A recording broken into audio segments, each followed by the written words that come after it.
What is going on, Detroit Lions fans? Welcome back. Detroit done 3-3 with Steve. Listen, there's a topic that came out yesterday, some news that was breaking kind of, and unfortunately I was stuck at work late last night. I couldn't get on and get an episode out, so I'm talking about it today. I'm sure you guys have all seen the rumors about Davante Adams and the Las Vegas Raiders. Listen, I think Davante Adams is one of the most underrated wide receivers in the NFL today. I know how great he is, but he's getting hampered in Las Vegas with terrible, terrible quarterback play. He hasn't really done the same kind of stuff since he was with Aaron Rodgers. He had one decent year with Derek Carr, but if you guys have been watching like the Netflix documentary with wide receiver, you could kind of see last season, there was some frustrations, him not getting the ball, the Raiders offense struggling, and they're not going to their best player. It's kind of a mess out there in Vegas, and it came out yesterday that Davante Adams has asked for a trade and that the Las Vegas Raiders would consider trading Davante Adams. Now, the key word in that sentence is consider. All right. You could call me up all day if I'm the Raiders GM and I'll consider listening to your offer. Doesn't mean I'm necessarily interested in trading for him. The Raiders have said that they would take a second-round pick and some maybe other stuff to move him to a different team. And that part right there sounds great. If I'm the Detroit Lions, as a Detroit Lions content creator, my immediate thought is a second-round pick. Hey, that seems like a pretty fair deal. Maybe I sprinkle in a player and maybe a sixth-round pick or something else to kind of sweeten the pot. That sounds fantastic to me. So just focusing in on that, what it takes to acquire him is a fair deal. And then picturing Davante Adams on this team with Jameson Williams, Amon-Ra St. Brown, Sam Laporta, having another mouth to feed. I don't think Davante Adams is a known diva like we've seen in the past with some wide receivers, the Randy Mosses, the Chad Johnsons, Terrell Owens. I don't think he's on that category. I think he's just showing frustration.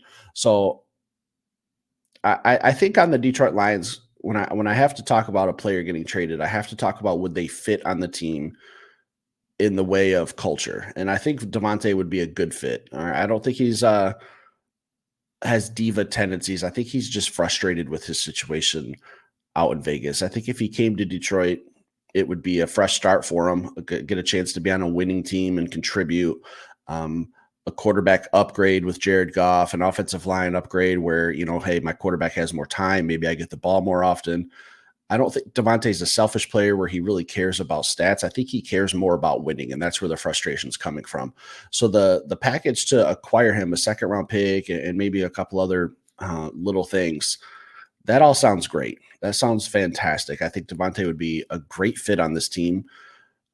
I don't know him personally. I'm just kind of going off of speculation of years of watching football and just kind of doing some investigating, man. Davante doesn't rub me as that diva wide receiver. So I think he'd be a good fit on this team. I don't think he'd be a cancer or anything like that. Like, I think he's getting a bad reputation just because of he wants to win football games. And maybe he made a bad decision going out to Vegas and taking the money. I know he wanted to play with Derek Carr, who's now with the Saints. They kind of moved on from him, and Davante was kind of stuck. So maybe he just needs another fresh start with some new faces, a coaching staff who would know how to get him involved, an offensive coordinator that would be willing to get him involved. I think Davante would be scary on this team. I saw a clip from ESPN yesterday on Twitter that they were talking about, is the Detroit Lions offense the greatest? And I think it was, I can't remember the guy's name on ESPN, but he said, yes, without a doubt. I don't think we're there yet. I think once we get clicking and with the team we have right now, it could be the best offense in the NFL. If you sprinkle in a Davante Adams who just kind of slowly grooms into the playbook and getting comfortable, this offense would be number one in the NFL without a doubt. But again, you have to kind of think about this from a Brad Holmes standpoint. Am I going to give up capital to acquire him? And then the biggest thing for me is you have to look at a player's contract. You have to look and see what it's going to take to to pay him to stay here because um he's on a longer contract. He's got a two and a half. He's got the rest of 2024. His contract is $16 million. If you were to trade for him at the trade deadline, it would be about $10 million for the rest of the year. Again, that's not bad. That's no problem. $10 million, life changing money for you and me. For the NFL and the Detroit Lions, $10 million is nothing. But here's the problem. Here, a big, big, big problem. $35 million in 2025 and 2026. So if we were to trade for him, pay him the $10 million for the rest of the year, that's fine. We can't afford to have him in 2025, 2026. I mean, cap wise, we're going to kind of start getting into a messy situation.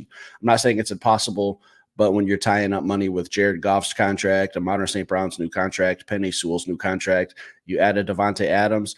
Now we're trying to re-sign guys like Aiden Hutchinson, Aleem McNeil, Jamison Williams. The numbers just don't add up at the end of this Davante Adams contract. It's cute, it's sexy, it's fun to think about. Got to look at this from a business standpoint. $35 million means you're saying good bye-bye to someone very important on this team. And you have to wonder, is Davante Adams a piece I desperately need? I don't think he is. As fun as it is to think about Detroit Lions offense, it's fun to think about, but from a business standpoint, trying to think as best I can like a GM, it just doesn't fit. It's got to be a no, and it sucks to say, but if I'm Brad Holmes and I'm sitting in my office and I'm looking at all of this, yeah, it's not a bad idea to acquire him, but it's very, very expensive to